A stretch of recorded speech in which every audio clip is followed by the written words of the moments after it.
जय जय राधा रमण हरि बोल। ओ जय जय राधा रमण हरि बोल रे, जय जय राधा रमण हरि बोल। जय जय राधा रमण हरि बोल रे, जय जय राधा रमण हरि बोल। जय जय राधा रमण हरि बोल रे, जय जय राधा रमण हरि बोल। जय जय राधा रमण हरि बोल रे, जय जय राधा रमण हरि बोल। ओ हरि बोल हरि बोल हरि बोल हरि बोल हरि बोल हरि बोल हरि बोल हरि बोल। बोल हरि बोल हरि बोल हरि बोल हरि बोल। हरि बोल हरि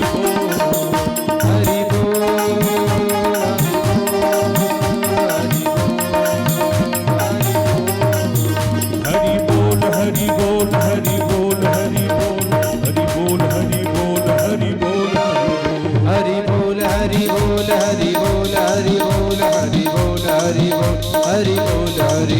हरि बोल हरि बोल हरि बोल हरि बोल हरि बोल हरि बोल हरि बोल हरि बोल। हरि बोल हरि बोल हरि बोल हरि बोल हरि बोल हरि बोल हरि बोल हरि बोल। हरि बोल हरि बोल हरि बोल हरि बोल हरि बोल हरि बोल हरि बोल। हरि हरि हरि बोल हरि हरि हरि बोल हरि हरि हरि बोल हरि हरि हरि बोल हरि बोल हरि बोल हरि बोल हरि बोल हरि हरि हरि बोल हरि हरि हरि बोल हरि हरि हरि बोल हरि हरि हरि बोल हरि बोल हरि बोल हरि बोल हरि बोल हरि बोल हरि बोल हरि बोल हरि बोल हरि बोल हरि बोल हरि बोल हरि बोल हरि हरि हरि बोल हरि हरि हरि बोल हरि हरि हरि बोल हरि हरि हरि बोल बोल हरि बोल ओ हरि बोल हरि बोल हरि बोल हरि बोल बोल हरि बोल हरि बोल हरि बोल हरि बोल हरि बोल हरि बोल हरि बोल हरि बोल हरि बोल हरि बोल हरि बोल बोल हरि बोल हरि बोल हरि बोल वृंदावन बिहारी लाल की जय हो श्री सद्गुरुदेव भगवान की जय हो जय जय श्री राम। श्री राधे परम मंगलमय परात्पर परम अखिलेश्वर अकारण करुण करुणा वर्णालय तड़िदित विनिंदित पीतांबरधारी भक्त वांछा कल्पतरु नंदनंदन बालकृष्ण महाप्रभु की प्रतभांगमयी मूर्ति स्वरूपा श्रीमद् भागवत महापुराण भगवत चरण कमल अनुरागी बंधु श्रद्धामयी माताओं, परमपिता परमात्मा के अनंत अनंत उपकार के फलस्वरूप एवं भूत भावन भगवान शंभु की अपार करुणा कृपा के फलस्वरूप इस पवित्र श्रावण मास के महीने में हम सभी श्रद्धालु असंख्य पार्थवेश्वर निर्माण के साथ साथ श्रीमद् भागवत की भी भागीरथी में निरंतर अवगाहन कर रहे हैं। कल के पावन प्रसंग में आप सभी श्रद्धालुओं ने श्रीमद् भागवत ग्रंथ के महिमा को श्रवण किया है। भगवान की कथा भगवान के कथाओं के ग्रंथ और भगवान ये कहने में अलग अलग हो सकते हैं, वस्तुतः सब एक ही है। जैसे जल और तरंग, जैसे दूध और सफेदी, जैसे शब्द और अर्थ। कहने में शब्द और अर्थ अलग अलग है, पर क्या कोई इनको अलग कर सकता है? जो शब्द है वही अर्थ है, जो अर्थ है उसी का शब्द है। जैसे पुष्प और सुगंधी, ऐसे ही भगवान और भगवान की कथा कहने में दो हैं, पर वस्तुतः एक ही है। बड़े भाग पाई सत्संगा, व्यक्ति के जब जन्म जन्मांतरों के, कल्प कल्पांतरों के, युग युगांतरों के पुंड पुंज एकत्रित होकर जब उसको फल देना प्रारंभ करते हैं, तब सत्संग मम च लभते पुरुषो यदा भाग्योदयेन बहुजन्म समर्जितेन सत्संग मम च लभते।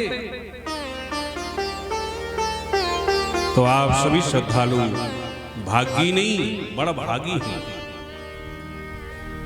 क्योंकि सत्संग तो एक क्षण भी मिल जाए तो तूल न ताहि सकल मिल जो सुख लभ सत्संग। एक क्षण के सत्संग की कल्पना स्वर्ग अपवर्ग आदियों के सुख से भी श्रेष्ठ है। फिर आपके तो न जाने कितने जन्मों के पुण्य आज फल देना आपको प्रारंभ कर रहे हैं, जो 1-2 दिन तक नहीं, 7 दिन तक नहीं, 15 दिन तक नहीं, पूरे श्रावण के महीने भर भगवान की कथा और भगवान का सानिध्य आपको प्राप्त होगा। आपके भाग्य की सराहना तो स्वर्ग में बैठे हुए देवता भी कर रहे हैं। बारंबार धन्यवाद के पात्र हमारे मोनू भैया श्री डेंगरे जी हैं, जिनके अथक परिश्रम और प्रयास से प्रतिवर्ष यह कार्यक्रम संपादित होता है।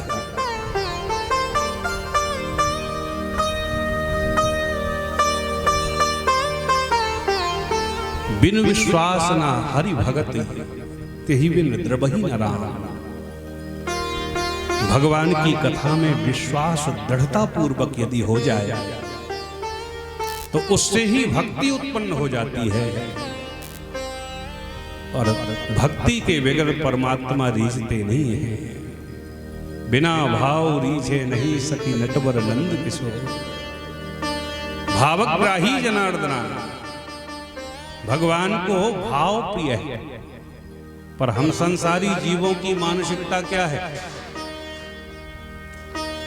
संसार को पदार्थ प्रिय है। कोई भी संसारी रिश्तेदार नातेदार आपके घर में आए तो जब तक उसका चाय नाश्ता पानी आप विधिवत नहीं कराएंगे तो वो आपके घर से प्रसन्न होकर के नहीं जाएगा, क्योंकि संसारी जीवों को पदार्थ प्रिय है। और कदाचित व्यस्तता के कारण आप चाय पानी नाश्ता का विधिवत इंतजाम न कर पाए तो मुंह फुला करके चला जाए। कोई आपका खासम खास रिश्तेदार आ जाए और उससे आप कह दो कि हम तो आपका मन से स्वागत कर रहे हैं। मन क्रम वचन छाण चतुराई भजत कृपा करें रघुराई। मन का जो चातुर्य है, चतुरता है, वो हम भगवान से चलाते हैं। और चींटी के पग नूपुर बाजे वह भी साहिब सुनता है। जरा विचार करो, भगवान की आंखें कितनी पावरफुल है कि चींटी के पैर में बांधने वाला नूपुर कितना बड़ा होगा। पहले तो चींटी का पैर ही कितना बड़ा है, छोटा सा, और उसमें बांधने वाली पायल नूपुर कितना छोटा होगा, और फिर उसमें डला हुआ घुंघरू कितना छोटा होगा, और फिर उसमें से जो ध्वनि निकलेगी, आवाज निकलेगी, वो कितनी आवाज है। तो वह भी साहिब सुनता है साहब, वह भी परमात्मा के कान में आवाज पड़ती है। फिर संसार का चातुर्य परमात्मा से हम कितना चला सकते हैं, क्योंकि संसार का बाप तो वही बैठा है। पर हम लोग करते क्या है, संसारी जीव पदार्थों के भूखे, संसारी जीव पदार्थों के भूखे और भगवान भाव के भूखे। तो संसार में तो हम भाव दिखाते हैं और भगवान को पदार्थ निवेदन करते हैं। हे प्रभु, बहू के अब की बार बेटा हो जाए, हे संकट मोचन हनुमान जी, हे खलियन वाले हनुमान जी महाराज, अब की बार बहू के बेटा हुआ तो 1.25 मन लड्डुओं का भोग लगाएंगे। अब देखो, पदार्थों से भगवान को खरीद रहे हो। अब बेटा हो गया तो 1.25 मन लड्डू का भोग लगा दिया, और बिटिया हो गई तो बैठे रहे हनुमान जी। और संसारियों में आप प्रेम भाव उत्पन्न करते हो, जबकि संसार पदार्थों का भूखा है और भगवान केवल और केवल भाव के भूखे हैं।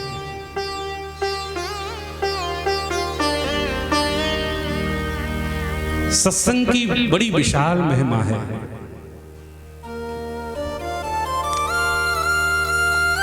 एक बार एक गोवर्धन नाम का डाकू था, जिसका नाम था गोवर्धन। तो इसके दादा परदादाओं के समय से डकैतियों का काम होता है, चोरी चकारी, लूटपाट, मारकाट, यही सब इसका काम था।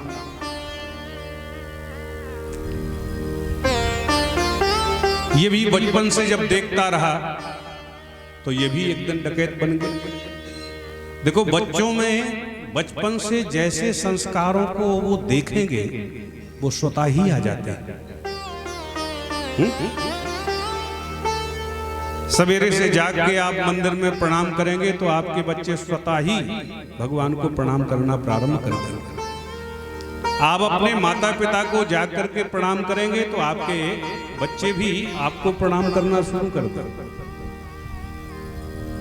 तो थोड़ा सा घर में ये बड़ा हुआ, बचपन से ही मारकाट, लूट घसोट देखी, तो स्वाभाविक वंशानुगत गुण इसके अंदर भी आ गया और ये भी नंबर 1 का डकैत बन गया, चोर बन गया।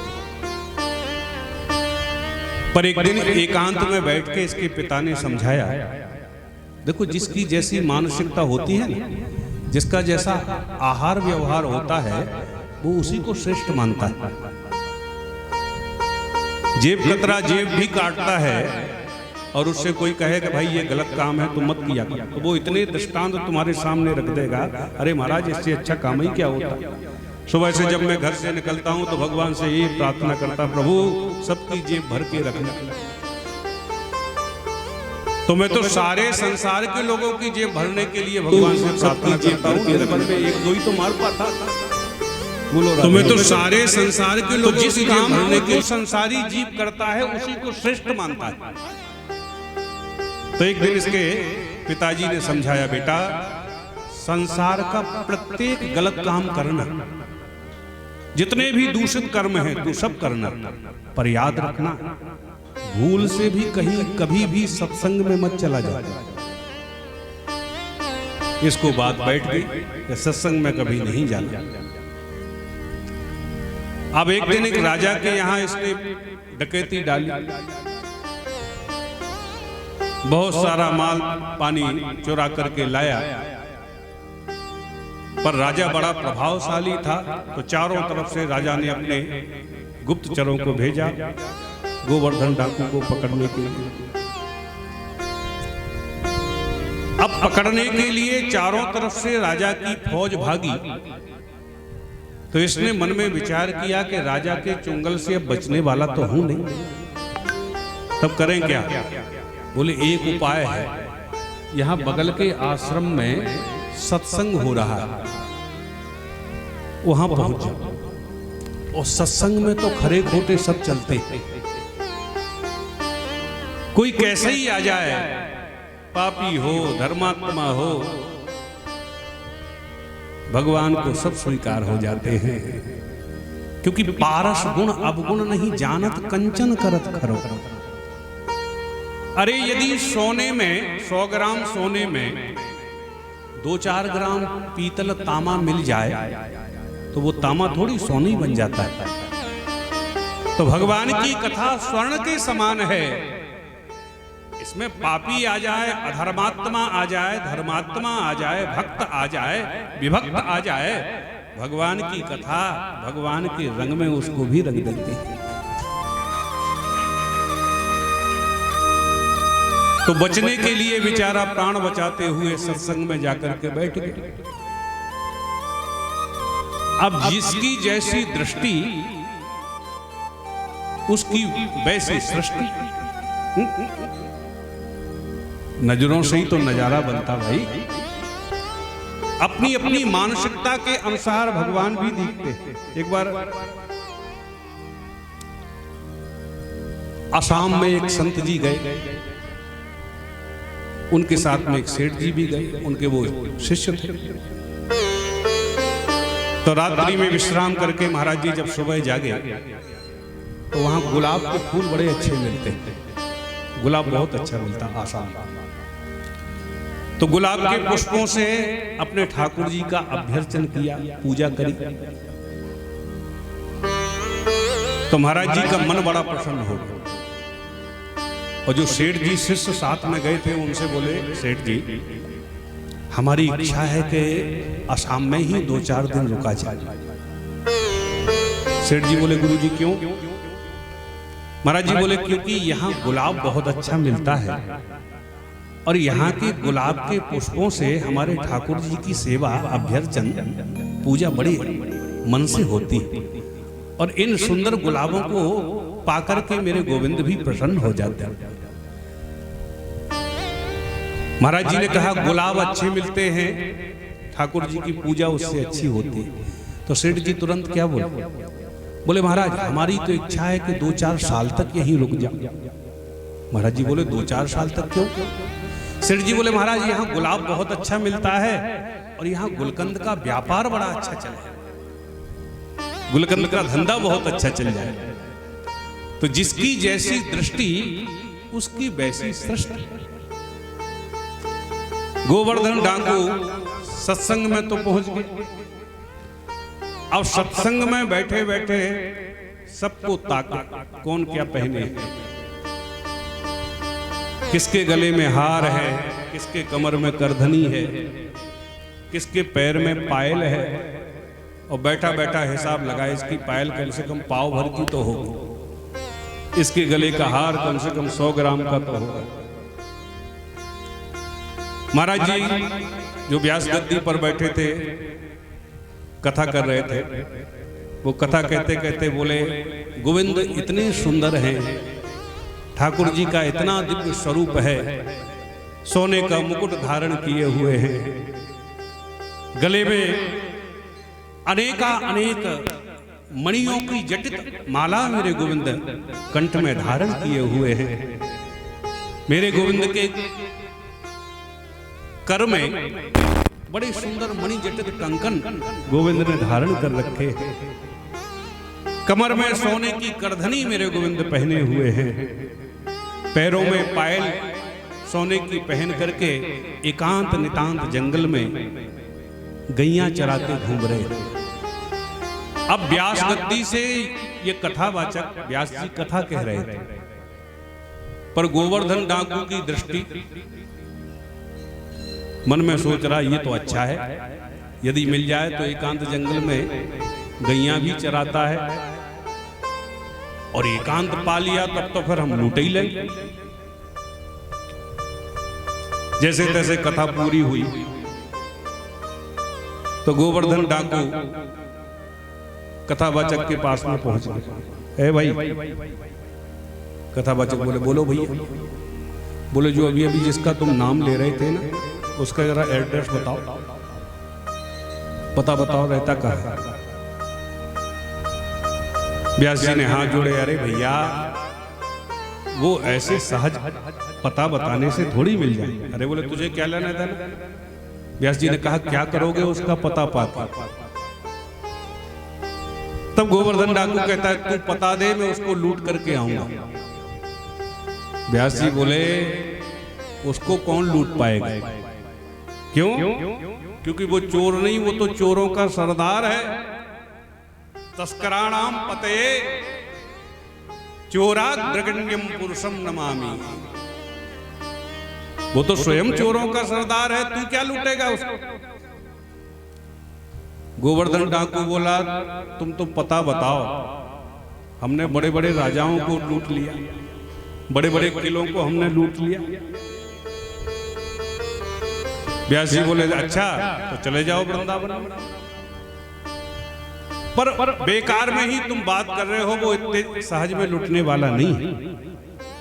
गोवर्धन डाकू बोला अच्छा ऐसी यदि बात है तो मैं तुम्हारे सामने प्रतिज्ञा करता हूं कि जब तक तेरे वंशी वाले को नहीं लूट लूंगा तब तक पानी नहीं पीऊंगा।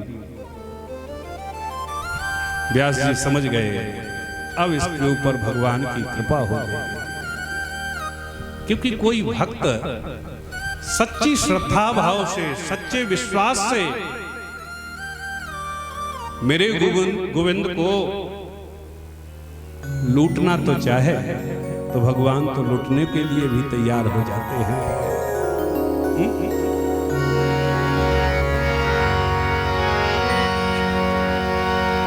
क्योंकि राम नाम अति मीठा है, कोई गा के देख ले, आ जाते हैं राम कोई बुला के देख ले।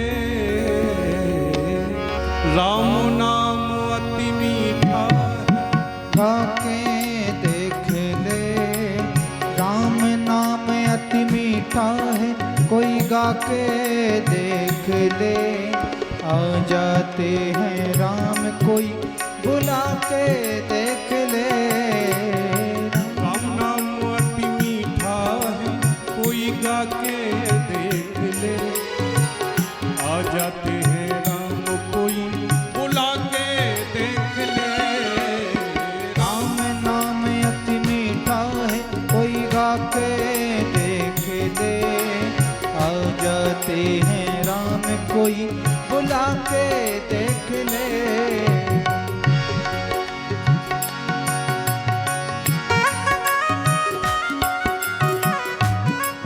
श्री हरि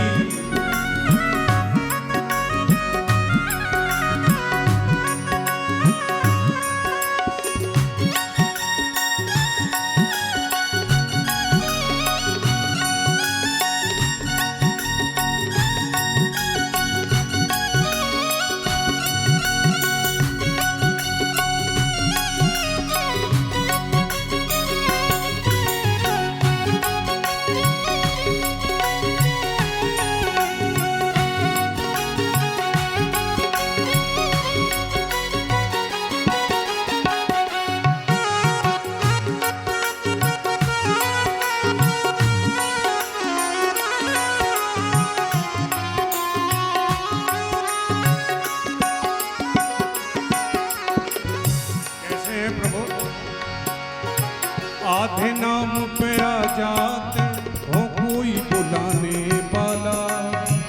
आधे नाम पे आ जाते हैं हो कोई बुलाने वाला। आधे नाम पे आ जाते हो कोई बुलाने वाला। आधे नाम पे आ जाते हो कोई बुलाने वाला। राम नाम अनमोला है अब पार लगाने वाला। राम नाम अनमोला है अब पार लगाने वाला। राम नाम अनमोला है भव पार लगाने वाला। राम नाम अनमोला है अब पार लगाने वाला। कोई जोहरी आके मोल लगा के देख ले। कोई चोरी आके मोल लगा के देख ले। आ जाते हैं राम कोई बुला के देख ले। राम नाम अति मीठा है कोई गा के देख ले। आ जाते हैं राम कोई बुला के देख ले। राम नाम। दोनों हाथों से ताली बजाते हुए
घर में हो अंधकार भरा मेहमान कहाँ से आए।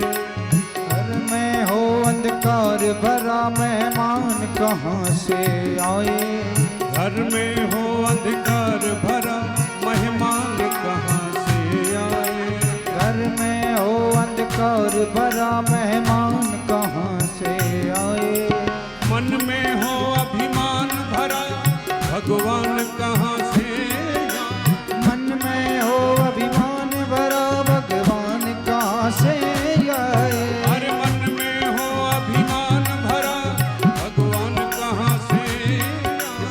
मन में हो अभिमान भरा भगवान कहाँ से आए। राम नाम की ज्योति हृदय जगा के देख ले। की ज्योति हृदय जला के देख ले। प्यारे राम नाम की ज्योति हृदय जगा के देख ले। राम नाम की ज्योति हृदय जगा के देख ले। आ जाते हैं राम कोई बुला के देख ले। राम नाम अति मीठा है कोई गा के देख ले। आ जाते हैं राम कोई बुला के देख ले। जय राम नाम अति मीठा कोई गा के देख ले। आ जाते हैं राम कोई बुला के देख ले। नाम अति मीठा है कोई गा के देख ले। आ जाते हैं राम कोई बुला के देख ले। राजा राम राम राम सीता राम राम राम। राजा राम राम राम सीता राम राम राम। राजा राम राम सीता राम राम राम। राजा राम राम राम सीता राम। बोलो बोलो राजा राम राम राम सीता राम राम राम। राजा राम राम राम सीता राम राम राम। राजा राम राम राम सीता राम राम राम। राजा राम राम राम सीता राम राम। बोलो राजा राम राम राम सीता राम राम राम। राजा राम राम राम सीता राम राम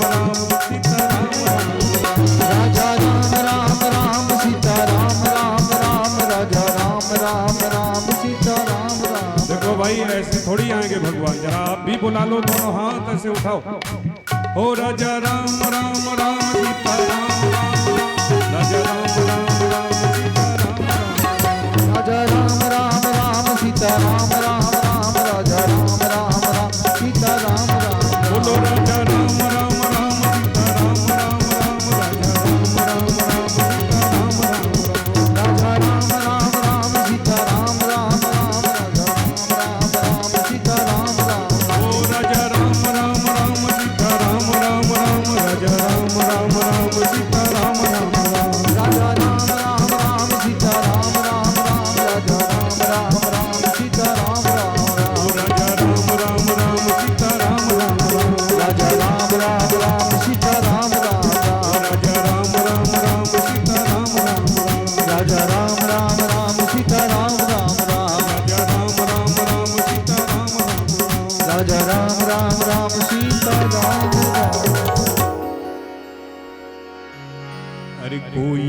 जोहरिया के मोल लगा के देख ले,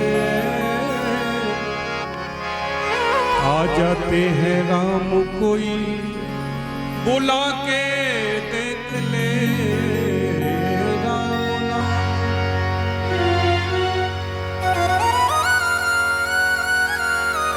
तो भगवान को कोई दृढ़ संकल्प लेकर के बुलाए तो भगवान तो लुटने के लिए भी तैयार हो जाते हैं। संकल्प लेकर के गोवर्धन डाकू चला गया और मन ही मन विचार कर लिया कि आज पानी ही जब पीऊंगा जब तक उसको लूट नहीं लूंगा टेढ़ी टांग वाले। पैदल पैदल चलते चलते 2-4 दिन में तो वृंदावन पहुंचा, क्योंकि पहले साधन तो चलते नहीं थे।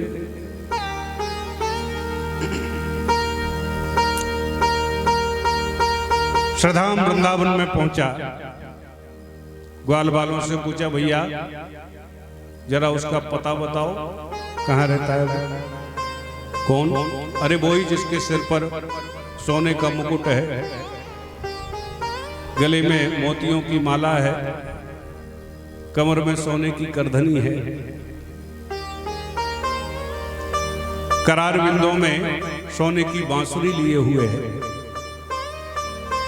ग्वाल वालों ने कहा समझ गया मेरे बांके बिहारी की बात कर रहे हो भाई।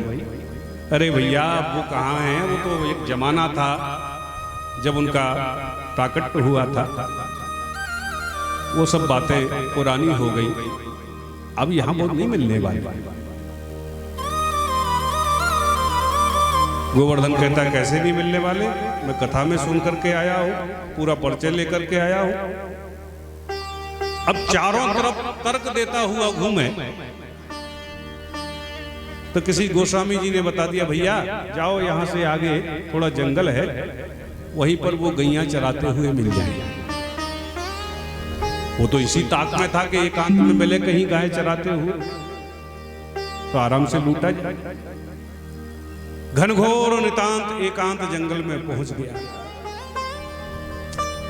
और जब इसने ये संकल्प लिया था ना कि मैं लूट के ही पानी पीऊंगा, तो कथावाचक ने कहा, व्यास जी ने कहा था कि देखो यदि ऐसे ना लूटे तो लो ये थोड़ा सा माखन मिश्री लेकर के चले जाओ।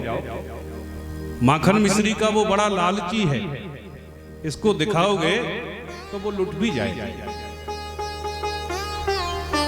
अब तो एकांत जंगल में आकर के भूख प्यास भोजन पानी सब छोड़ करके आर्त भाव से भगवान को पुकारने लगा। और आर्त भाव से जब भगवान को कोई पुकारता है तो मेरे गोविंद को आना ही पड़ता है। हम लोगों की पुकार में ही तो कमी रह जाती है। गोपियों ने जब पुकारा हा नाथ रमण प्रेष्ठा क्वासी क्वासी महाभुजा, तो तुरंत भगवान प्रकट हो गए कि नहीं? तब तो पुकारने लगा बांके बिहारी श्याम सुंदर अब प्रकट हो, मैं आपको लूटे बगैर पानी नहीं पी सकता। भगवान तो अंतरात्मदृक है, सारे संसार के जीवों के मनोगत भावों को समझने वाले मेरे गोविंद। तब तो तुरंत मेरे प्रभु प्रकट हो गए। अनेक हीरे जवाहरातों से जटा हुआ मुकुट पहने हुए गोपाल है, गले में अनेक मणियों से जटित माला को धारण किए हुए हैं, कमर में सोने की जमजमाती हुई करधनी पहने हुए हैं। गोवर्धन डाकू ने देखा, बस बिल्कुल यही परिचय बताया था कथावाचक, तो तुरंत अपने गले में जो दुपट्टा डाले था उसको बिछा दिया और बोले सब रख यहां। भगवान से बोला इधर रख। भगवान बोले तेरा परिचय क्या है भाई? तो कहता है मेरा नाम गोवर्धन डाकू है, मैंने अच्छे अच्छों को लूट लिया।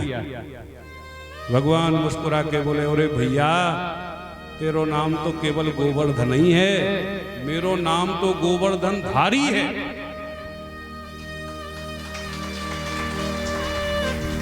काम तो हमारा भी लूटने का है। तू बाहरी संसार की भौतिक वस्तुओं को लूटता है और मैं भक्तों के हृदय को लूटता था।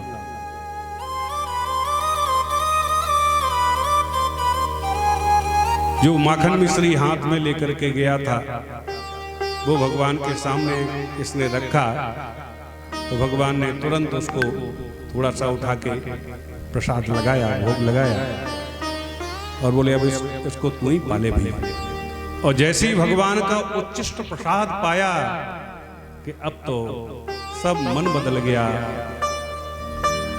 जो अंदर रागत द्वेष ईर्ष्या छल कपट दोष भरा हुआ था वो सब समाप्त हो गया। भगवान मुस्कुरा के बोले भैया लो ये सब उतार के रख दिया, ले जाओ इसको। हाथ जोड़ के कहता है प्रभु अब क्या करेंगे इसको ले जाकर, अब तो आपकी मुस्कुराहट ने सब कुछ छुटा दिया।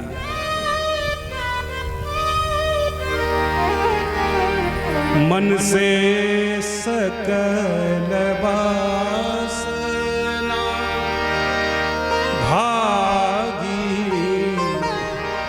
मन से सकल वासना भागी, मन से सकल वासना भागी, मन से सकल वासना भागी। केवल राम चरण लोला, केवल राम चरण लागी, केवल राम चरण लोला,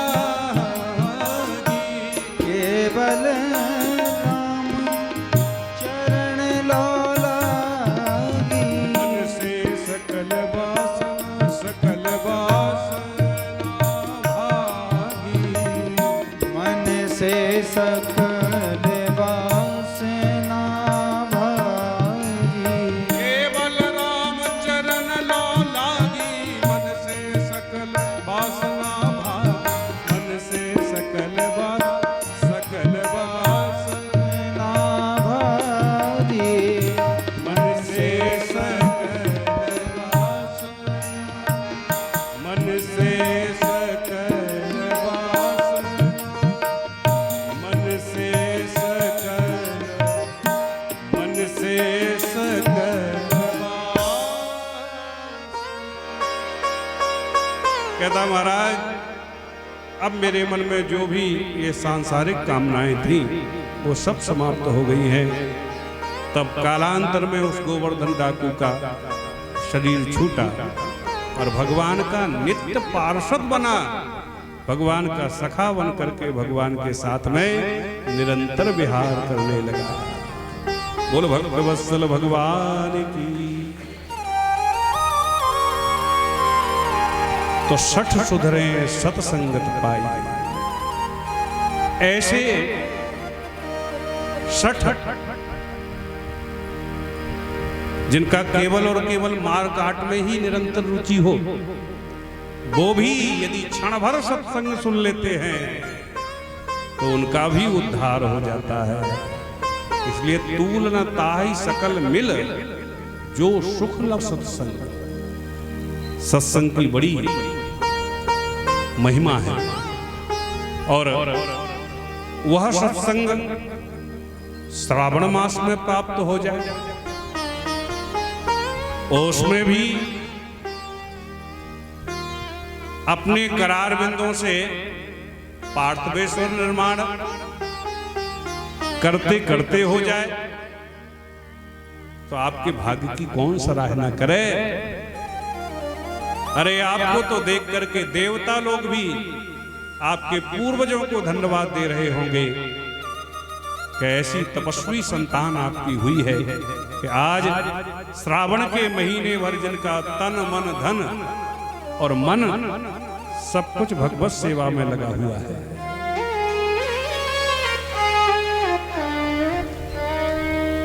अब आइए भागवत के महत्व की कथा को प्रारंभ करें।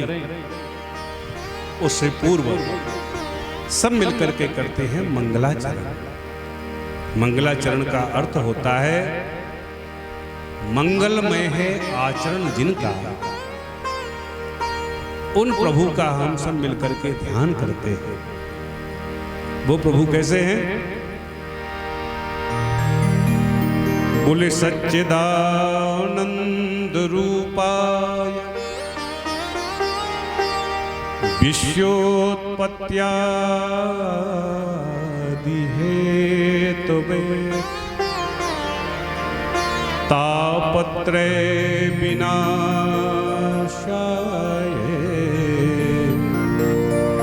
श्री कृष्णाय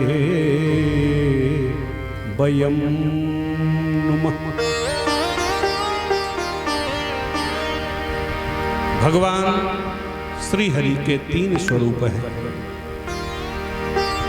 भगवान सत्य स्वरूपी परमात्मा है। यह सारा संसार असत है, सत केवल और केवल परमात्मा ही है।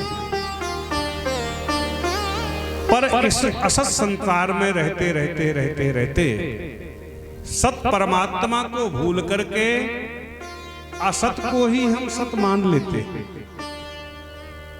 कैसे? कभी कभी जब हम हाईवे रोड से होकर के जाते हैं तो कार में बैठे बैठे दूर नजर जब पड़ती है तो ऐसे लगने लगता है जैसे जल भरा हो, पानी भरा हो।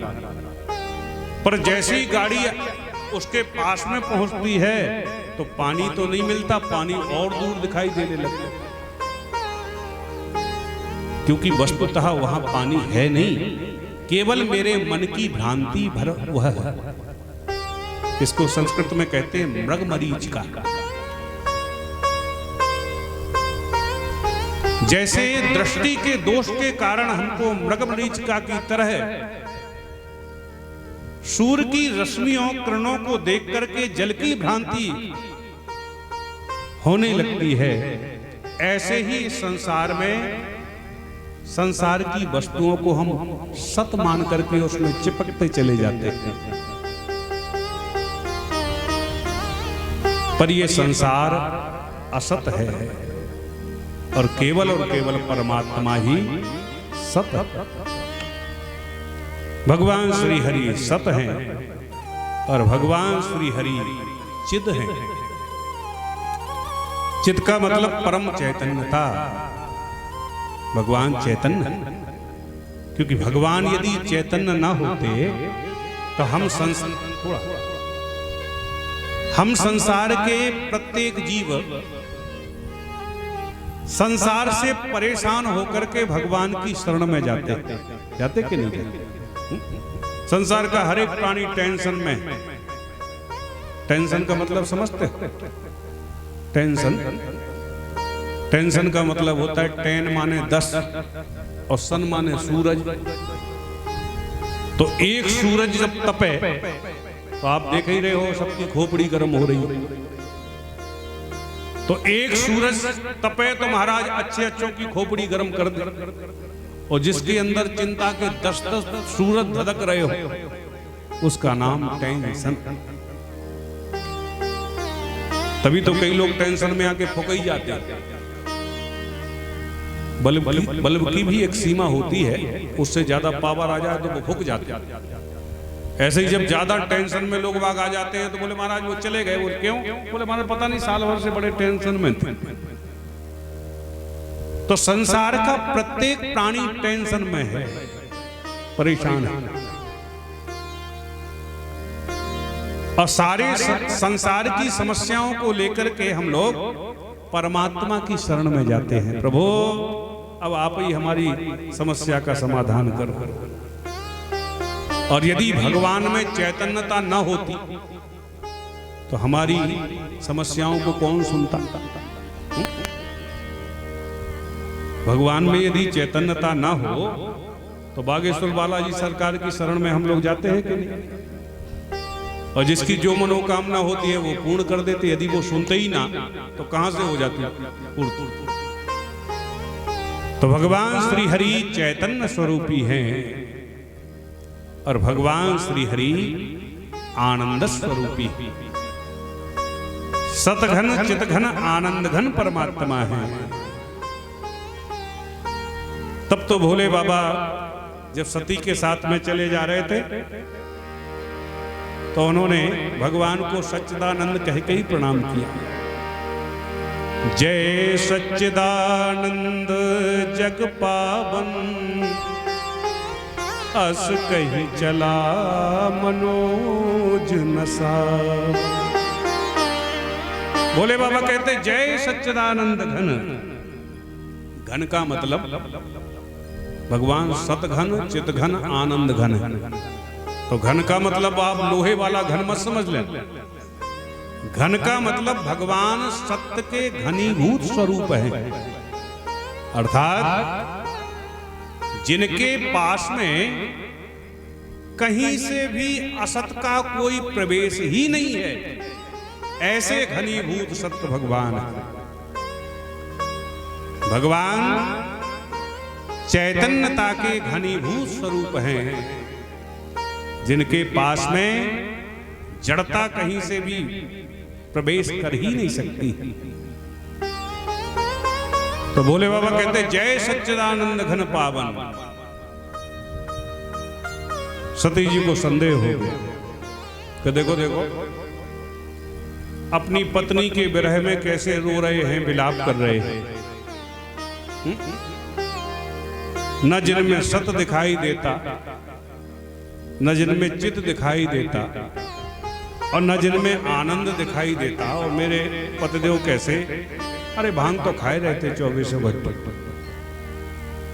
ये कहते जय सच्चिदानंद घन पावन, जबकि भोलेनाथ कह रहे हैं तो भवानी शंकर वंदे श्रद्धा विश्वास रूपण।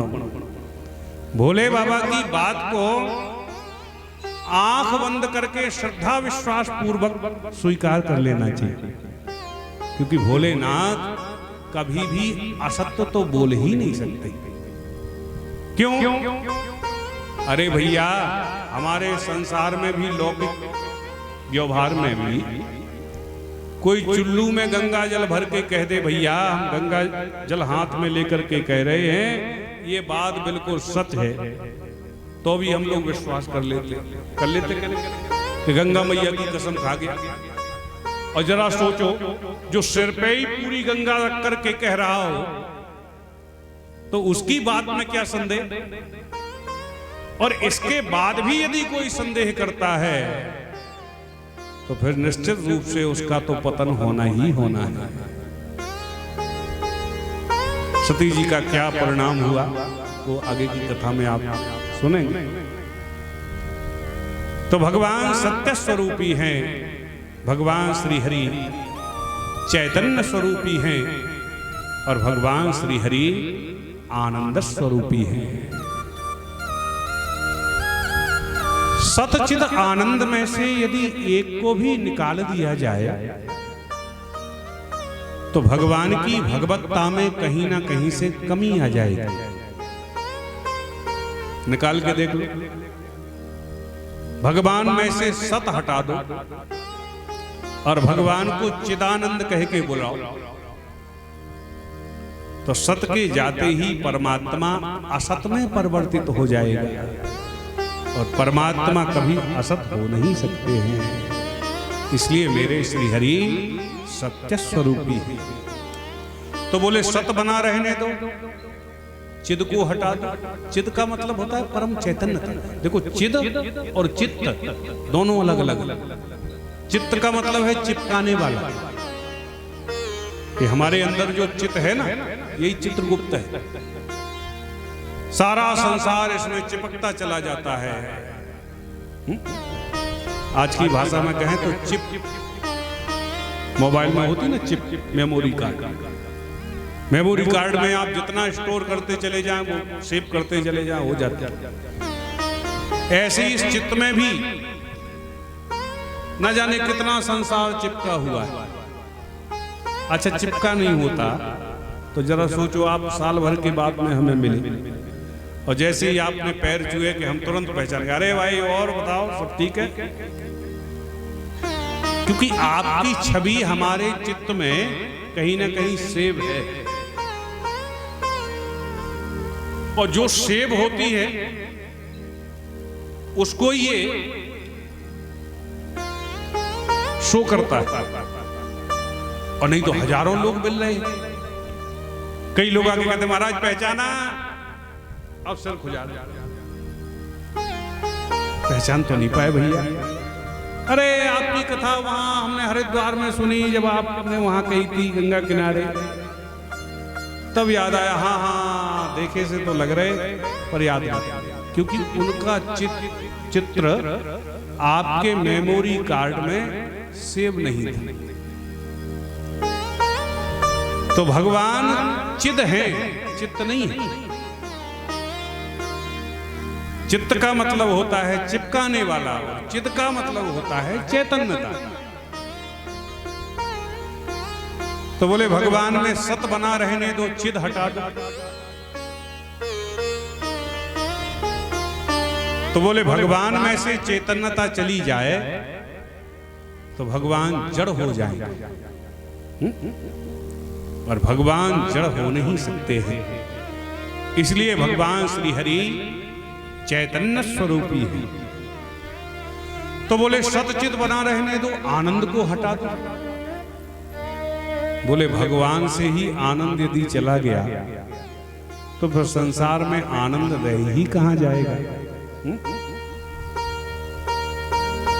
संसार की घर गृहस्थी की भौतिक वस्तुओं को हम प्राप्त करने के बाद में आनंद की संज्ञा दे देते, पर वस्तुतः वह आनंद नहीं है, फिर केवल हमारी आवश्यकता की पूर्ति है।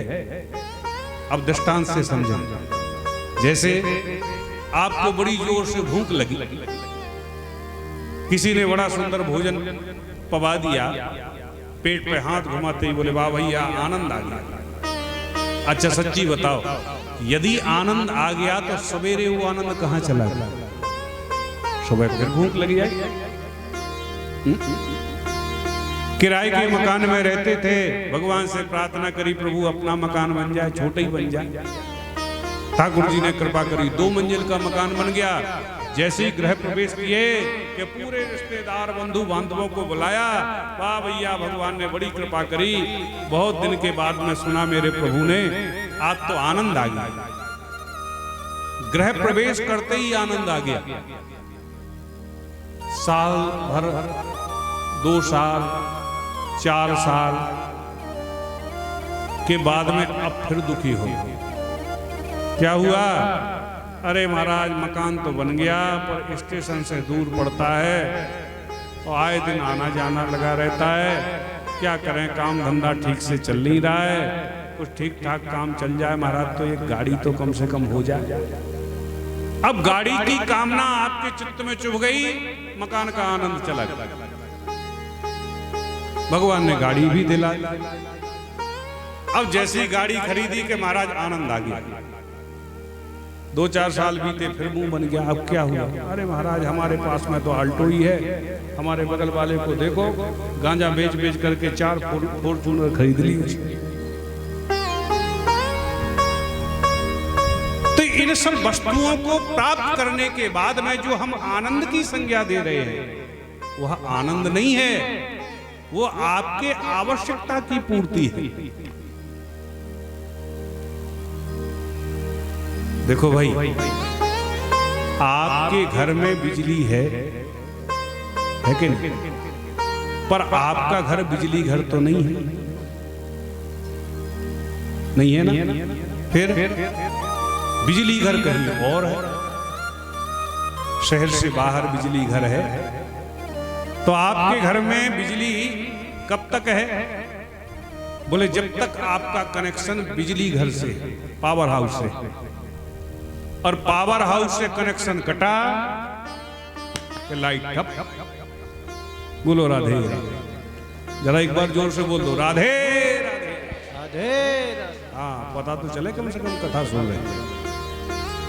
तो आपके घर में बिजली तभी तक है जब तक आपका कनेक्शन पावर हाउस से है। एक संत जी कह रहे थे कि अमेरिका में जब यदि लाइट जाती है ना, तो अमेरिका के लोग बाग तुरंत पावर हाउस को फोन लगाते हैं, भैया हमारे घर की बिजली चली गई, लाइट चली गई। तुरंत वहां से इंजीनियर आता है, 1 मिनट में उनकी लाइट ठीक करके चला जाता है। और जापान में जब लाइट जाए तो जापान के लोग बाग पावर हाउस फोन नहीं करते, वो तुरंत घर से बाहर निकलते, प्लास उठाते, पोल पर चढ़ते और अपने हाथों से लाइट ठीक करते।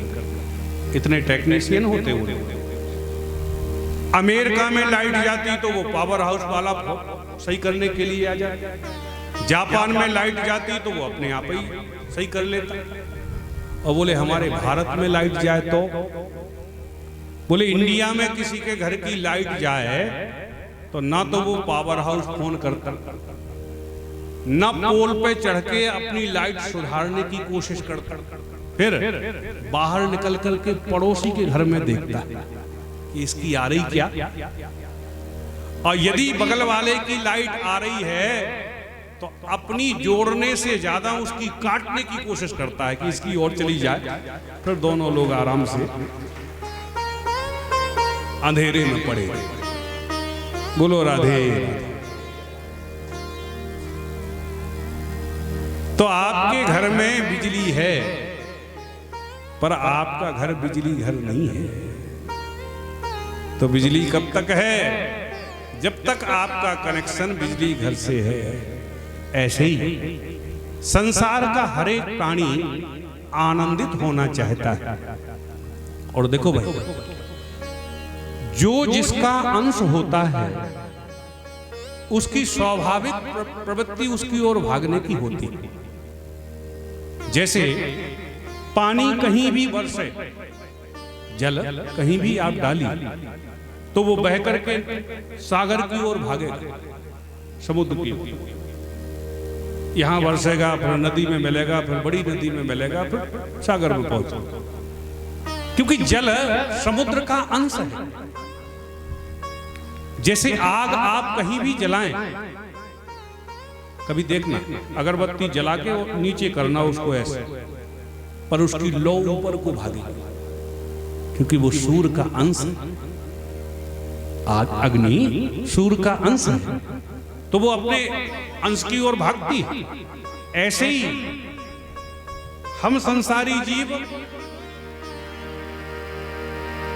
ईश्वर अंश जीव विनाशी,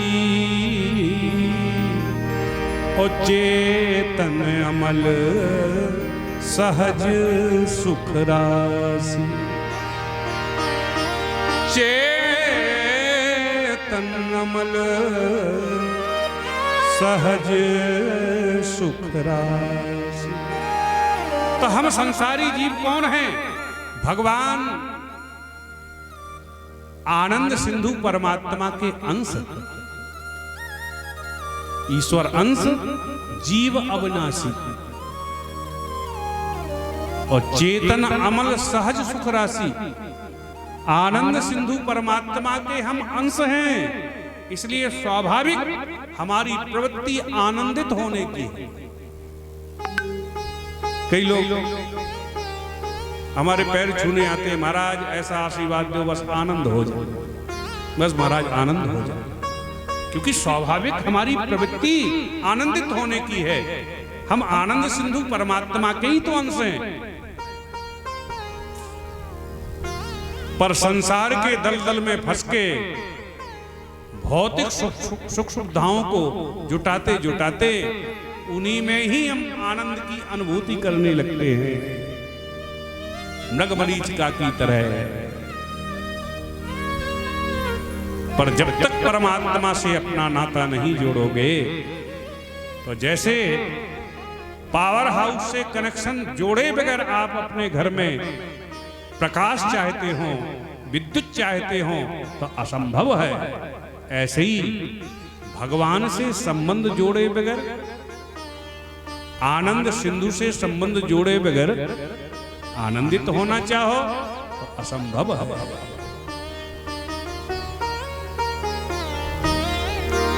भगवान कैसे हैं कि जो आनंद सिंधु सुख राशि, जो आनंद सिंधु सुख राशि, जो आनंद सिंधु सुख राशि, जो आनंद सिंधु सुख राशि, करते त्रय लोक सुपासी, करते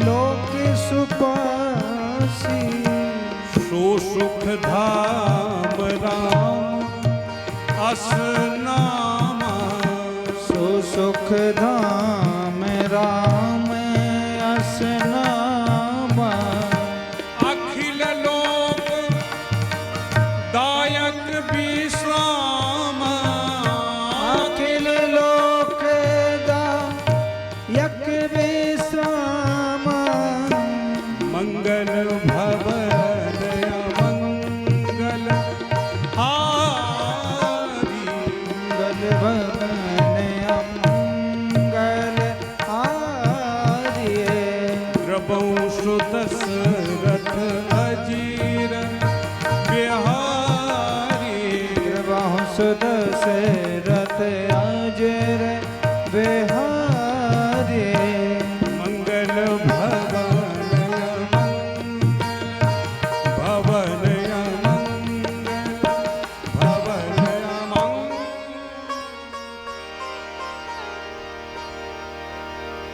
तो भगवान जो आनंद सिंधु सुख राशि, भगवान के पास में आनंद का समुद्र है। कितना बड़ा सागर है भगवान के पास में कि जिनके उस आनंद सिंधु की एक बिंदु से सारा संसार सुपासित हो रहा है, आनंदित हो रहा है। सीकर का मतलब जैसे समुद्र में से एक सीख डुबाओ, सीख, और उसको ऐसे उठाओ तो कितना पानी होगा उसको? बोलो भाई, कितना पानी होगा? एक बूंद, एक ही बूंद तो होगा। और उस एक बूंद पानी को भी ऐसे छिटक दो, ऐसे छिटक दो, तो उस एक बिंदु की, एक बूंद की कितनी बूंदें बन जाएंगी? कितनी बूंदें बन जाएंगी? कोई गिन सकता है? असंख्य बूंदें बन जाएंगी। उन असंख्य बूंदों में से एक बिंदु से पूरा संसार आनंदित हो रहा है। सी करते त्रैलोक सुपास, सो सुख धाम, सुख के धाम राम असनाम। सुख के धाम तो भगवान है। अच्छा देखो, एक बार बोलो राम और अनुभव करो कि कितना आनंद आ रहा है। राम, जिनके नाम को ही बोलने में आराम है। अरे भाई, गूंगा भी बोल दे, कृष्ण कहने में तो पूरी जीभ को कसरत करानी पड़ती, पर राम कहने में कोई परिश्रम नहीं। और हैं कैसे? मंगल भवन अमंगल हारी। मंगलों के साक्षात भवन हैं और अमंगल को नष्ट करने वाले। द्रवंशु दशरथ, श्री दशरथ जी पर द्रवीभूत हो गए, प्रसन्न हो गए, तो अजीर बिहारी उनके आंगन में विहार कर रहे हैं।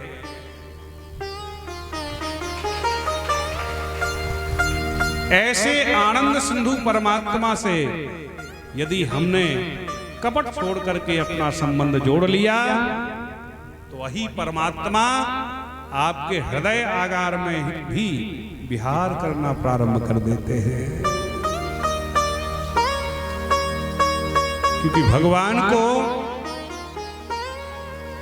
निश्चल हृदय दिखाई पड़े, निष्कपट हृदय दिखाई पड़े तो हरिरपि निज लोकम सर्वथातो विहाय प्रविशत हृदय शाम भक्ति सूत्रोपनद्धा।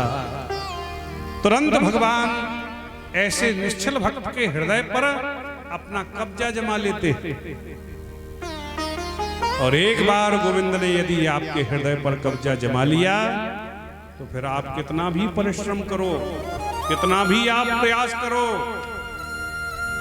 फिर भगवान आपके लाख भगाने के बाद भी भागना नहीं जानते।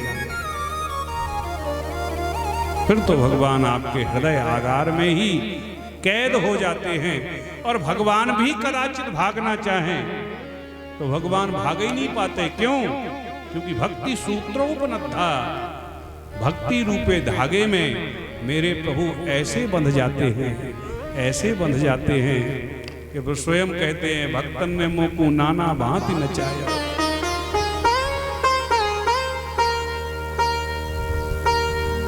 तो भगवान सत्स्वरूपी हैं, भगवान चैतन्य स्वरूपी हैं और भगवान श्री हरि आनंद स्वरूपी हैं। करते क्या है? बोले विश्वोत्पत्त्यादि हेतवे, इस सारे संसार को मेरे परमात्मा ही बनाते हैं।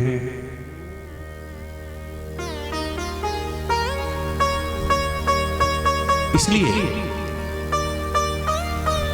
संसार को देख करके भगवान को याद करो। देखो देखो मेरे प्रभु ने कितना सुंदर यह संसार बनाया है। जैसे कोई सुंदर चित्र देख करके चित्रकार याद आता है, कितना सुंदर इसने चित्र बनाया है, ऐसी इस संसार रूपी चित्र को देख करके संसार को बनाने वाले को याद करो। अपने में कमी देख करके भगवान को कोसने से कोई फायदा नहीं। जितना आपको मिला है हजारों लोगों को, करोड़ों लोगों को नहीं मिला। केवल मनुष्य शरीर मिल जाए, स्वस्थ शरीर मिल जाए और भारत भूमि में जन्म मिल जाए, जिस पर जन्म लेने के लिए देवता भी लालायित रहते, ललचाते हैं, तो समझ लो आप करोड़ों लोगों से ऊपर हो रहे। एक बार एक सज्जन का पैर बड़ा मोटा था, बाजार में उनके नाप का जूता ही नहीं मिलता था, इतना बड़ा पैर। 4-6 दुकानों पर घूमते डोले पर उनके नाप का जूता ही ना मिला। तो एक दुकान से बाहर निकले और भगवान को कोसने लगे। अरे भगवान ने मेरा पैर ही ऐसा बनाया है, इसके नाप का जूता ही नहीं मिलता, मुझे दिए ही क्या भगवान? संसार के सारे संकट मुझे ही तो दिए। मेरे पैर को देखते ही लोग बाग हंसी उड़ाते हैं, मजाक उड़ाते हैं, भगवान को खूब खरी खोटी सुनाने हैं। इतने में 4 कदम आगे चले तो क्या देखा? एक सज्जन रगड़ रेंग रेंग के चल रहे थे, क्योंकि उनके पैर ही नहीं थे। जब उनको देखा तो तुरंत दोनों हाथ जोड़ करके भगवान को धन्यवाद देने लगे। धन्य है प्रभु, आपने बड़ी कृपा करी। अरे कम से कम मुझे पैर तो दिया, इससे तो अच्छा हूं, इसके तो पैर ही नहीं। बोलो राधे राधे। इसलिए भगवान को बारंबार धन्यवाद दो।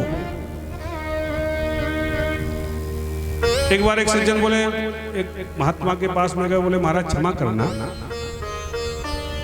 महाराज बोले क्यों? बोले आपके भगवान में अकल कुछ कम है। महाराज बोले धन्य है परमात्मा, आप कहते हो भगवान में अकल कम है, मैं तो कहता हूं भगवान में अकल है ही नहीं। तो अकड़ के बोले वाह महाराज आप ऐसे कैसे कह सकते हो? अरे हम कहें तो कहें, पर आप कैसे कह रहे हो?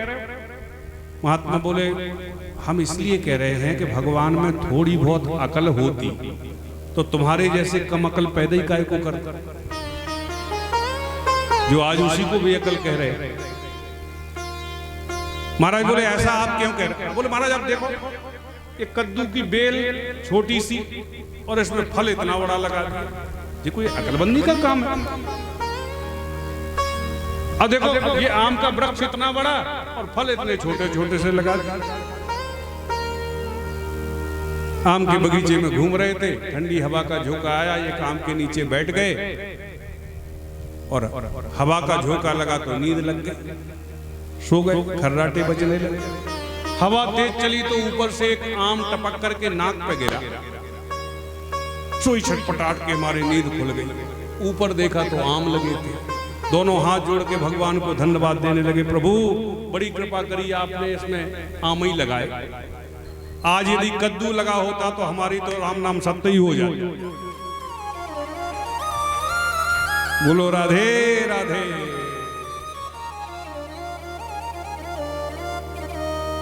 तो भगवान संसार को सब देख परख के ही बनाते हैं,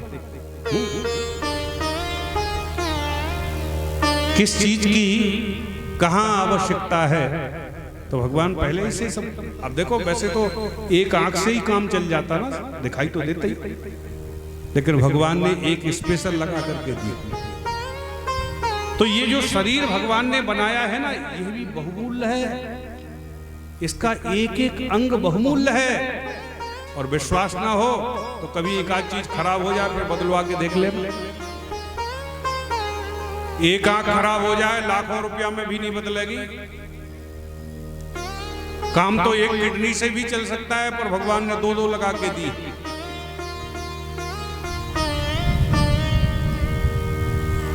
तो विश्वोत्पत्त्यादि हेतवे भगवान ने सारे संसार को बनाया है, और केवल परमात्मा संसार को बनाते ही नहीं है, संसार को बनाते भी है। सारे संसार के भरण पोषण की भी व्यवस्था मेरे परमात्मा करते हैं। लोग वह कहते महाराज क्षीर सागर कपोल कल्पना है।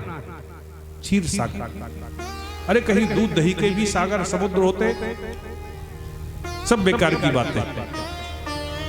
अच्छा विचार करो, भगवान के पास में यदि दूध का समुद्र ना होता तो संसार में जितने स्तनधारी जीव हैं, चाहे कोई भी हो, स्तनधारी जीवों के बच्चे ने जन्म लिया कि तुरंत उसके स्तन से दुग्ध प्रवाहित होने लगता है, क्योंकि भगवान की यह व्यवस्था है कि जैसे ही जीव ने जन्म लिया कि भगवान ने तुरंत उसकी मां का नाता क्षीर सागर से जोड़ दिया, दूध की सप्लाई प्रारंभ हो गई। यदि यह गति स्वाभाविक होती तो उसके पहले क्यों नहीं निकलता? और व्यवस्था देखो कितनी व्यवस्थित है। भगवान को पता है कि दूध की आवश्यकता इसको कब तक है, उतने ही दिन तक दूध की सप्लाई होगी। और व्यवस्था देखो कितनी व्यवस्थित है। प्रभु समझ लेते हैं कि दूध की आवश्यकता इससे काम नहीं चलेगा, तो व्यवस्था देखो उतने ही दिन तक दूध की सप्लाई होगी।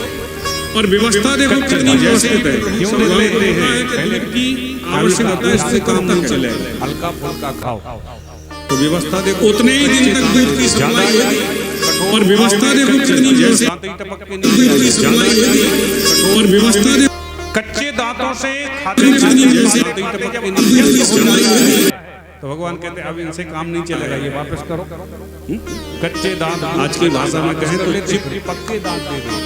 मोबाइल अब तो महाराज खूब चकाचक पाते हैं, अब पाते पाते बुढ़ापा। और केवल परमात्मा संसार को बनाते ही नहीं है, अब आंत में दम नहीं बची, संसार को बनाते भी है। खाने का तो अभ्यास है महाराज, कैसे छोड़े? तो भगवान कहते तुम्हारी आदत खराब हो गई है, दांत वापस करो। तो बुढ़ापे में फिर से दांत वापस कर लेते थे। अब भली दांत का काम हाथ से वो कर ले, पर यह भगवान की व्यवस्था है, संरचना। तो सारे संसार को बनाने के बाद में बना के ऐसे ही नहीं छोड़ देते, सारे संसार के भरण पोषण की व्यवस्था भी मेरे परमात्मा करते हैं।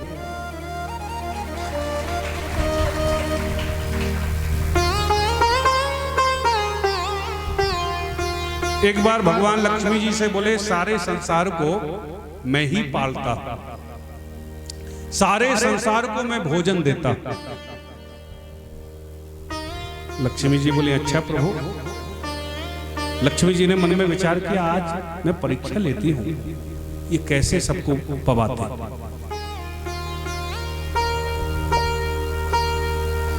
एक चींटे को छोटी सी डिब्बी में बंद कर दिया लक्ष्मी जी। भगवान बोले सारे संसार को पवाने के बाद ही मैं पाता हूं। भगवान बोले लक्ष्मी जी अब हमारे भोजन का थाल लाओ। भगवान ने प्रेम से भोजन पाया और भोजन जैसे ही पा रहे थे प्रभु कि लक्ष्मी जी हंसने लगी। भगवान बोले क्यों हंस रही हो देवी? कुछ नहीं महाराज, बस ऐसी ही हंसी आ गया। भगवान बोले ना कोई बात तो है। लक्ष्मी जी बोली महाराज बात कुछ नहीं, बात केवल इतनी सी है कि आप कह रहे थे सारे संसार को पवाने के बाद ही मैं पाता। भगवान बोले हाँ तो सही तो कह रहा था। लक्ष्मी जी हंस के बोली महाराज एक चींटे को मैंने डिब्बी में बंद करके रख दिया तो वो तो भूखा ही है। भगवान जोर से हंसे और हंस के बोले जरा देखो तो। जैसे ही लक्ष्मी जी ने डिब्बी को खोला तो क्या देखा, वह चींटा उस डिब्बी में बैठा बैठा एक चावल के दाने को खा रहा है। लक्ष्मी के तो होश उड़ गए। अरे महाराज ये कैसे हो गया? तब भगवान हंस के बोले देवी जब आप इसको चींटे को डिब्बी में रख के डिब्बी बंद कर रही थी ना, तो उस समय आपके मस्तिष्क पे लगा हुआ चावल उस डिब्बी में जाकर के बंद हो गया। बोलो भक्तवत्सल भगवान की जय। तो सारे संसार के भरण पोषण की व्यवस्था मेरे परमात्मा करते हैं। इसलिए मैं हमेशा एक बात कहा करता हूं कि कोई किसी का नहीं खाता, कोई किसी का नहीं खाता, वो केवल उतना ही खाता है जिसका जितना खाता है।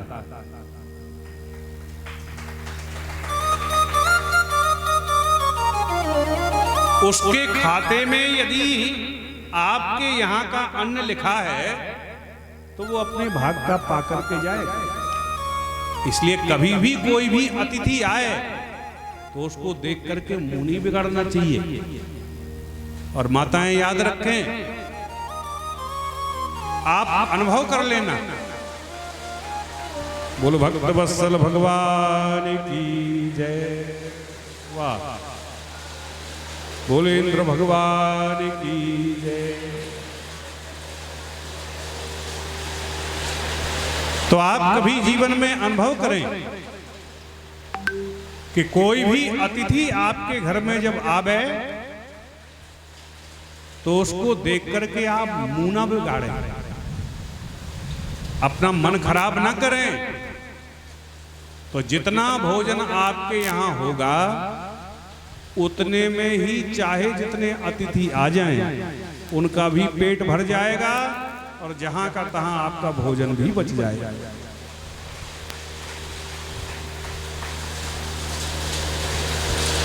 तो सारे संसार को मेरे परमात्मा बनाते हैं।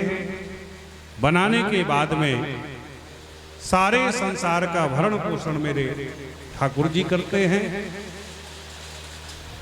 विश्वोत्पत्त्यादि हेतवे, और अंत में सारे संसार को अपने उदर में धारण करके हमारे प्रभु महाप्रलय के रूप में परिवर्तित हो जाते हैं। यही भगवान के 3 काम। संसार को बनाना, उसका पालन पोषण करना और अंत में अपने में ही सारे संसार को समाहित कर लेना। पर हम संसारी जीवों की एक मानसिकता है कि जब तक हमें कोई लाभ ना हो तब तक हम उस काम को नहीं करना चाहते। तो ऐसे परमात्मा की शरण में जाने से हमें क्या फायदा होगा जी? बोले आपको भी 3 ही लाभ होंगे। क्या? बोले तापत्रय विनाशाय। संसार का हर एक प्राणी त्रितापों से त्रसित है। दैहिक, दैविक, भौतिक ताप ये संसार के हर एक प्राणी को तपा रहे। पर भगवान की पावन चरण शरण ग्रहण करते ही तापत्रय विनाशाय, तीनों ताप समूल नष्ट हो जाते हैं। ऐसे श्री कृष्णाय वयम नमः।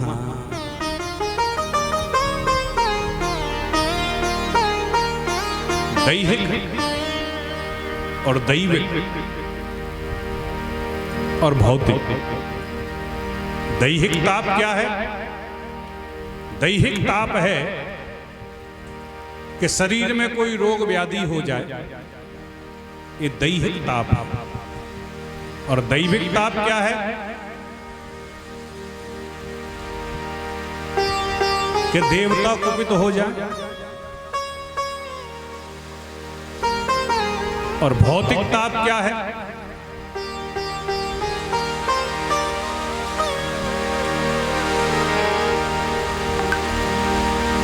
संसार में रहते हुए संसार के अनेक प्रकार के नाते रिश्तेदारों से कष्ट मिलना। तो भगवान की पावन चरण शरण ग्रहण करते ही तापत्रय विनाशाय, तीनों तापों का उन्मूलन हो जाता है। नष्ट होना और उन्मूलन होना दोनों में अंतर है। जैसे किसी वृक्ष की शाखा को हम काट दें तो कालांतर में उसमें फिर से पत्ते उगाते हैं और जड़ सहित ही उसको उखाड़ करके फेंक दिया जाए तब फिर उसमें कभी पत्ते नहीं उग सकते हैं। तो ऐसे ही भगवान की पावन चरण शरण ग्रहण करते ही दैहिक, दैविक, भौतिक इन त्रितापों का उन्मूलन हो जाता है। अर्थात जड़ सहित ये सारे त्रिताप नष्ट हो जाते हैं। श्री कृष्णाय वयम नमः। श्री श्री राधाय सहितम कृष्णाय वयम नमः। ऐसे श्री राधा कृष्ण के युगल पाद पद्मों में हम सब मिलकर के बारंबार प्रणाम करते हैं। बोल भक्त वत्सल भगवान की जय हो। कृष्ण कन्हैया लाल की जय हो। श्रीमद् भागवत महापुराण की जय हो। श्री इंद्रदेव की जय हो।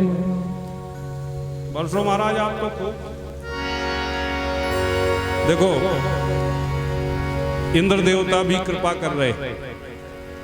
भाई जब धार्मिक अनुष्ठान कोई होता है तो सारे देवी देवता अपनी अपनी हाजिरी लगाने के लिए आते हैं। आइए 2 बार भगवान का नाम उच्चारण करें प्रेम और श्रद्धा के साथ में। और इसी के साथ में आज की कथा को विराम देंगे। कल ठीक समय पर पुनः पधार करके भगवान की मंगलमयी कथा का आनंद लाभ लें। अरे मैं तो जपूं सदा तेरा नाम, दयालु दया करो। मैं तो जपूं सदा तेरा नाम, दयालु दया करो। मैं तो जपूं सदा तेरा नाम, दयालु दया करो। ओ मैं तो जपूं सदा तेरा नाम, दयालु दया करो। ओ दयालु दया करो, दयालु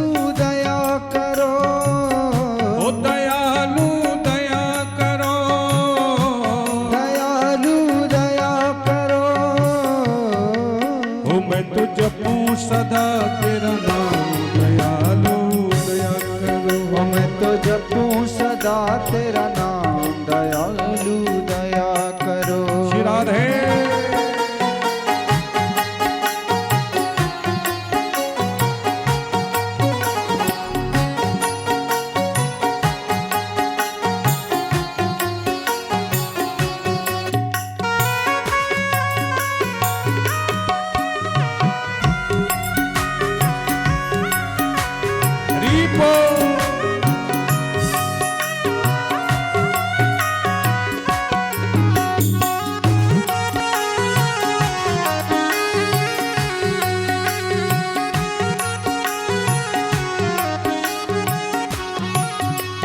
द्वार खड़े हैं भक्त तुम्हारे, द्वार खड़े हैं भक्त तुम्हारे, द्वार खड़े हैं भक्त तुम्हारे, द्वार खड़े हैं भक्त तुम्हारे। अपनी दया के खोलो द्वारे, अपनी दया के खोलो द्वारे, अरे अपनी दया के खोलो द्वारे, अपनी दया के खोलो द्वारे, अपनी दया के खोलो द्वारे, अपनी दया के खोलो द्वारे। जब पूर्ण हो सब काम दयालु दया करो। मैं तो जपूं सदा तेरा नाम दयालु दया करो। मैं तो जपूं सदा तेरा नाम दयालु दया करो। मैं जपूं सदा तेरा नाम दयालु दया करो। आप भी जरा जप लीजिए, दोनों हाथ ऊपर उठा के ताली बजाते हुए। भक्त वत्सल भगवान की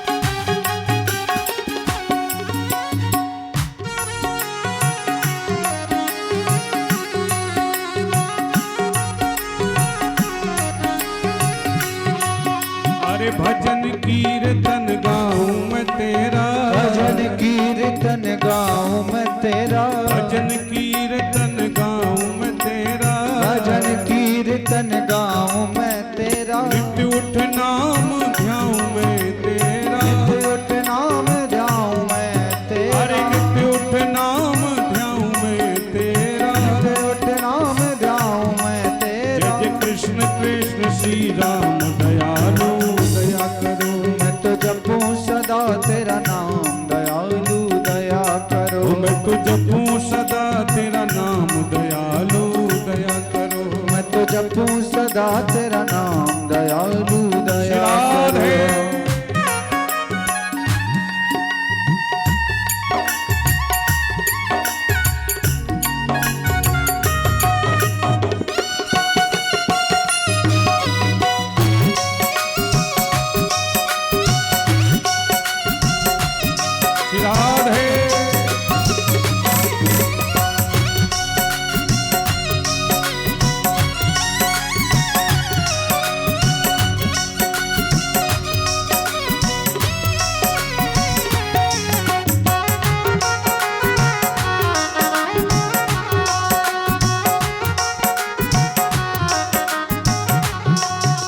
साधु संत की संगति देना, साधु संत की संगति देना, साधु संत की संगति देना, साधु संत की संगति देना। नाम अपने की रंगति देना, नाम अपने की रंगत देना, अरे नाम अपने की रंगति देना, नाम अपने की रंगति देना। दास बना लो घनश्याम दयालु दया करो। मैं तो जपूं सदा तेरा नाम दयालु दया करो। मैं तो जपूं सदा तेरा नाम दयालु दया करो। मैं तो जपूं सदा तेरा नाम दयालु दया करो। अरे मेरे मन की ज्योति जगा दो, मेरे मन की ज्योति जगा दो, मेरे मन की ज्योति जगा दो, मेरे मन की ज्योति